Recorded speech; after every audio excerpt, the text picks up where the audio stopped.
What you are looking at is an illustration by Martin I Mail titled The Black Mass, also known as Quran. I will leave it to you to examine the details in this image. I am certain there are many things you will find deeply unsettling. But what if I told you that this illustration is rooted in an actual ritualistic magical practice? For centuries, ritualistic magic has been considered the darkest, most disturbing, and most powerful branch of occultism. Many of these rituals, used primarily in black magic practices, were deliberately designed to produce shock, to trigger adrenaline responses in participants, and to overwhelm the senses. The reasoning behind this was the belief that when powerful human emotions such as fear, ecstasy, and lust are aroused, the effectiveness of the spell increases and the level of satisfaction in the entity being worshipped rises accordingly. In today's deep dive, we will be examining ritualistic magic practices, from the rituals of ancient civilizations to the black masses of modern cults, looking at the evidence, the sources, and the eyewitness testimonies. Practices that have appeared throughout history and that can still be found in underground circles today. If you are ready, let us begin without further delay. The Witches Sabbath, thought to have emerged between the 14th and 17th centuries, was a ritual said to be performed by those who practiced witchcraft during special nights, such as Walpurgis Night or the Eve of St. John. The witches who participated did so deliberately and willingly, seeking to bind themselves to the devil, and on these nights, it was said, a pact with the devil was commonly made. The purpose of these gatherings was to serve Satan and, in exchange for that devotion, to seek his assistance in fulfilling worldly desires. The accounts surrounding what was required to complete the pact during these rituals are deeply disturbing. In most cases, whatever the devil demanded from the attending witches had to be prepared before they set out for the ritual. This could be a goat sacrifice, a human sacrifice, or even the sacrifice of a child. References to such demands appear throughout witch confessions of the period. Another method of sealing the pact involved sexuality. The devil would consummate the agreement sexually, either with the witch directly, with another person the witch offered up, or in some accounts even with a goat or a dog.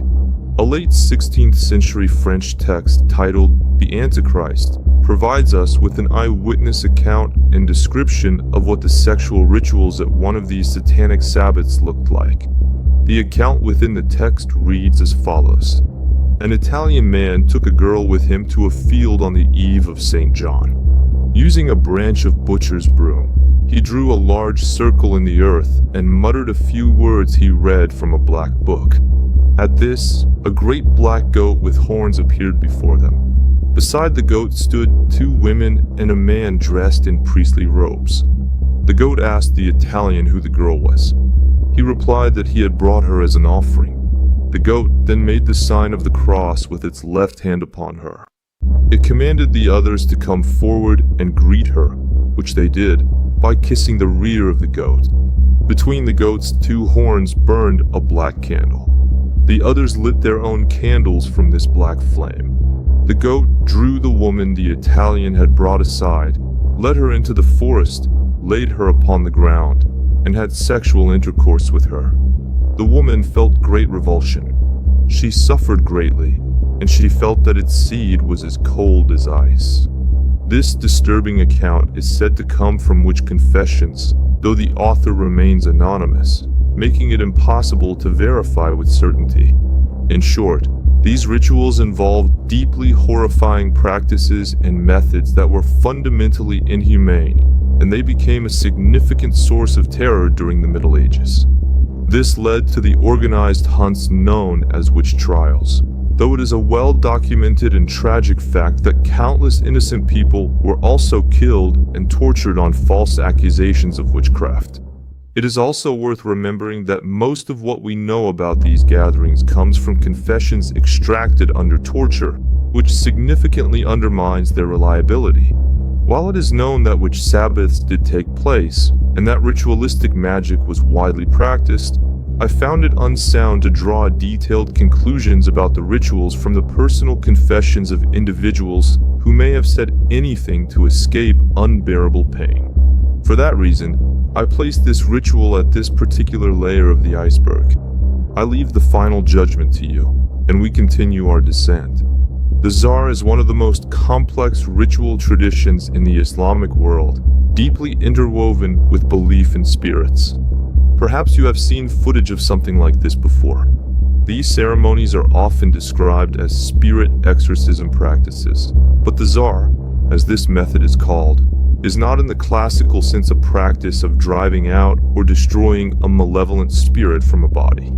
On the contrary, it is a ritual performed with the purpose of reaching a reconciliation with the spirit inhabiting the body and making coexistence with it more bearable. The Zar ceremony is especially widespread in Egypt, Sudan, Ethiopia, and the Red Sea coastal region. Its exact origin is unclear, but it is believed to have first appeared in Ethiopia in the 16th century. At present, it is said to be practiced most frequently in Egypt. According to Zar belief, certain spirits can attach themselves to a person permanently, meaning these spirits cannot simply be expelled in the way a conventional possession might be resolved. The word Zar is essentially a general title given to this type of permanent spirit. In fact, in the regions where this tradition is most alive, the condition is not called a spirit possession at all. It is described directly as being worn like a garment by the Zar spirit. The purpose of this ritualistic practice is to reach an agreement with the spirit so that it no longer afflicts the person it inhabits. Observed from the outside, music, dance, and collective trance states are the dominant features of a Zar ceremony. The true purpose of the ritual structure is to identify the nature of the possessing entity through these means and to symbolically acknowledge its demands. Because in Zar tradition, the spirits are said to have distinct personalities, preferences, ethnic identities, and hierarchical statuses, much like human beings. For example, a Sudanese Zar spirit and one of Ottoman origin are said to differ in their musical tastes, their preferred rhythms, and the sense they favor. The aim of the ritual environment that is constructed is therefore to identify these preferences and, by satisfying them, to pacify the spirit. These ceremonies are generally organized and led by women. Ethnographic studies note that the overwhelming majority of Zar practitioners are female, and that the tradition has been closely associated with social pressure, trauma, birth complications, grief, and psychological crisis. In other words, the Zar is not solely a ceremony about spirits. It has also been interpreted as a social event in which suppressed experiences are expressed outwardly through a symbolic language. The ceremony typically takes place in weekly or monthly gatherings. During these gatherings, the aim is to alter the consciousness of participants through rhythmic music, repeated chants, and physical movement. The actual goal is to cause the spirit to reveal itself and make its true nature known, not, as in Western spiritualist seances, through direct conversation with the possessing entity, but by reading its movements and sounds as it takes full control of the body through music and dance. The leader of the Zar ceremony, a figure known as the Sheikha, interprets the behavior and movements of each participant, identifies the characteristics of the spirit that inhabits them, and through negotiation with it, brings relief to the person. What appears from the outside to be a chaotic and hysterical environment is in fact a deliberately constructed one. And however disturbing it may look, it is thought that this may be, at least in part, a ceremony through which women living under intense social pressure can temporarily be free and express themselves without restraint. The question of whether spirits are actually involved is one I leave to you. From an anthropological standpoint, the Zar ceremony is a deeply compelling cultural phenomenon regardless of one's metaphysical position. Now let us turn to one of the most well-known and most widely documented ritualistic practices in history, the Molek ritual. Molek, also written as Moloch or Molek, was a deity worshipped by several ancient Semitic peoples, particularly in the Levant and North Africa. The rituals associated with Molek are among the most disturbing in all of recorded history. References appear in the Hebrew Bible, in classical Greco-Roman sources, and in archaeological findings, particularly those from Carthage. In the Molek cult, the central act of worship was the sacrifice of children, most often newborns or very young infants, offered by fire. The biblical book of Leviticus explicitly prohibits this practice, indicating how widespread it had become in the surrounding cultures. The prohibition is stated bluntly and repeatedly: do not give any of your children to be sacrificed to Molek. The site most associated with these sacrifices in the biblical record is the Valley of Hinnom, just outside Jerusalem, a place so reviled that its name eventually became the root of the Hebrew word for hell, Gehenna. In Carthage, archaeologists excavated a site known as the Tophet, a sacred burial ground filled with the cremated remains of thousands of children and animals. The debate over whether these remains represent sacrificial victims or simply a burial ground for children who died of natural causes has been ongoing for decades among scholars. However, the combination of the sheer scale of the site, the ancient textual sources, and the votive offerings found alongside the remains has led many researchers to conclude that at least a significant portion of these deaths were indeed ritual sacrifices. What is especially striking about the Molek cult is the element of willing parental participation. Ancient sources suggest that the sacrifice was considered an act of supreme devotion, an offering of what was most precious, performed in the hope of receiving divine favor in return. Military victory, agricultural abundance, protection from plague. The greater the offering, the greater the expected reward. This logic, the logic of the ultimate sacrifice, did not disappear with Molek. It reappears in various forms across cultures and throughout history, each time wearing a different name. Now we come to one of the most structurally complex and historically documented ritualistic traditions in the Western occult canon: ceremonial or high magic. Unlike folk magic or intuitive spiritual practice, ceremonial magic is a highly codified system. It involves elaborate preparation, precise ritual geometry, the use of specific texts and invocations, and the summoning of spirits or demonic entities through what are known as grimoires, the foundational magical textbooks of the Western esoteric tradition. The most famous of these grimoires include the Key of Solomon, the Lesser Key of Solomon, also called the LIMINAL, the Grimoire of Armadale, and the Grand Grimoire, also known as the Red Dragon. These are not works of fiction.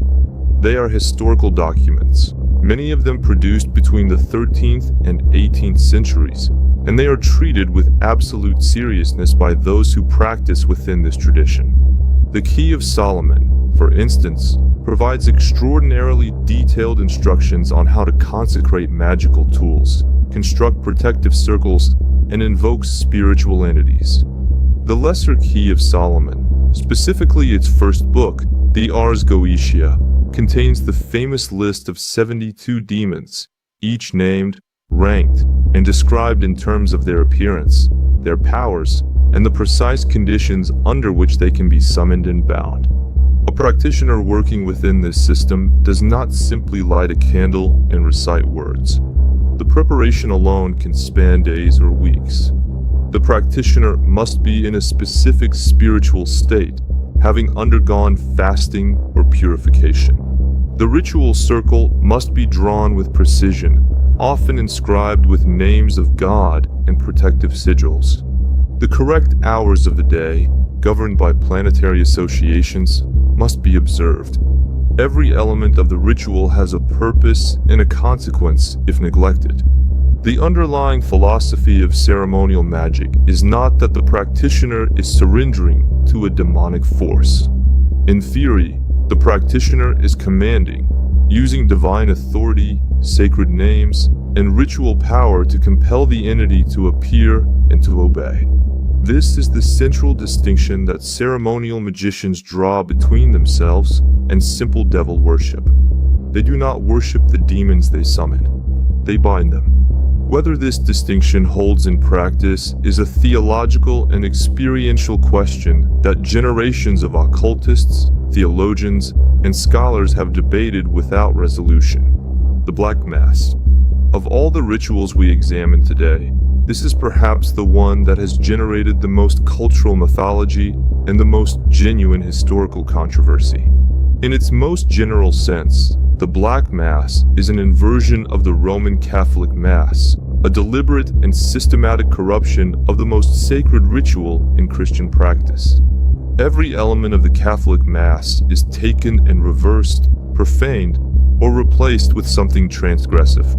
The altar, traditionally a consecrated stone, is replaced in many accounts by the body of a living woman. The host, the consecrated bread representing the body of Christ, is desecrated. The prayers are recited backwards, in mockery. The names of God are replaced with the names of demons. The cross is inverted. In the most extreme historical accounts, the wine used in the ceremony was adulterated with hallucinogenic substances, and the consecrated elements were used in ways designed to cause maximum offense to Christian theology. The modern Black Mass, as practiced by groups such as the Church of Satan or the Temple of Set, is primarily a theatrical and philosophical exercise. Its purpose is psychological liberation, a deliberate rejection of what its practitioners see as the guilt, shame, and submission imposed by mainstream religion. Anton LaVey, who founded the Church of Satan in 1966, was explicit about this. The Black Mass in his formulation was not about worshiping Satan as a literal being. It was about using the imagery and ritual structure of transgression to break psychological conditioning and assert individual sovereignty. However, this modern, secularized, and largely symbolic version is only one strand of a long and much darker history. The historical Black Masses documented in 17th century France were something altogether different. These were not philosophical exercises. They were rituals conducted by individuals who believed, or claimed to believe, that the entities they invoked were real, that the pact they were making was real, and that the power they were seeking was real. The most notorious documented case is that of the Abbé Guibourg, a corrupt priest who served in the court of King Louis XIV of France.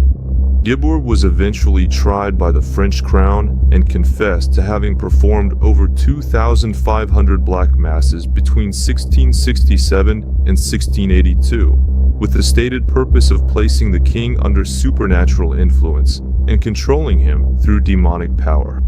He was accused of conducting these masses using noble women of the court as living altars, including, according to some testimony, the king's own mistress, Madame de Montespan. He confessed to invoking Lucifer and Asmodeus, to using human remains as ritual components, and to the sexual elements that the ritual traditionally included. The child sacrifice accusations were denied by Guibourg himself, but appeared consistently in the testimony of other participants. As with the witch trial confessions, we must apply the same caution here. Much of this testimony was extracted under conditions of extreme pressure, and the possibility that details were invented, exaggerated, or distorted under duress cannot be dismissed. Nevertheless, what makes the Guibourg case historically significant is not just the confessions themselves, but the degree to which the French court took them seriously. The scandal, known as the Affair of the Poisons, destabilized the court of Versailles for years. People at the highest levels of French society were implicated.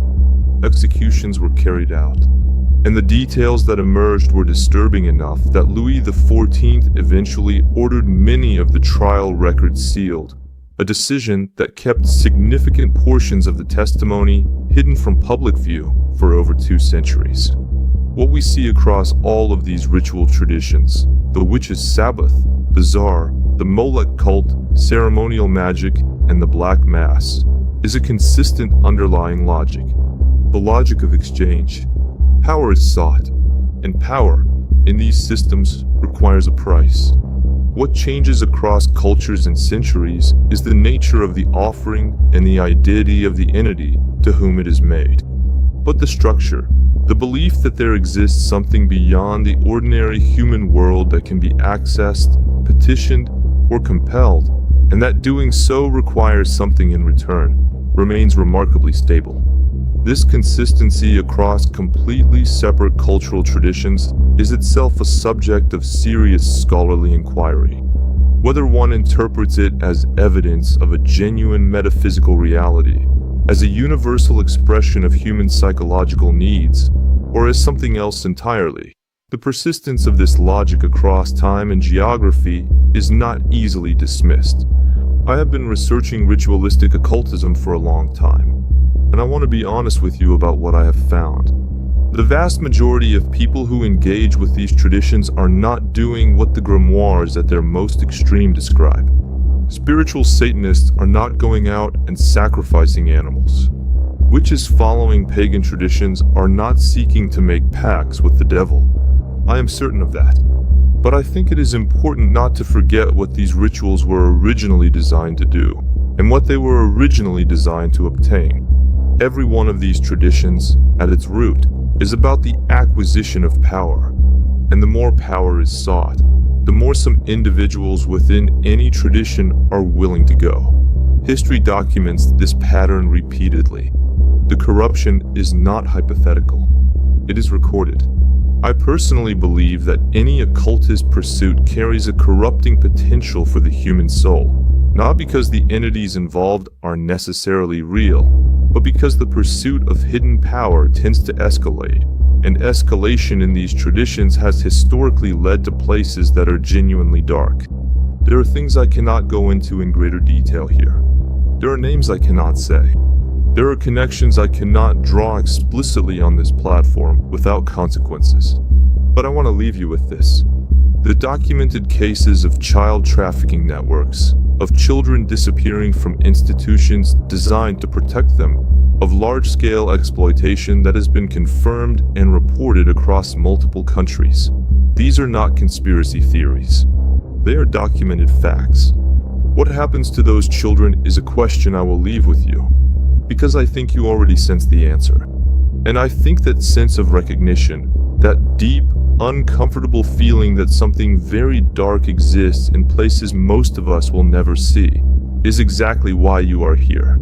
It is why this channel exists. Not to frighten you, not to sensationalize, but because understanding the darkness, its history, its logic, its persistence, is the only honest way to face it. I believe, in the end, that light is stronger. I have to believe that. But I also believe that pretending the darkness does not exist is its own form of surrender. Thank you for being here. Thank you for watching until the end. If you found this worthwhile, leave a comment with what unsettled you most. Subscribe if you want to go deeper. I will see you in the next descent.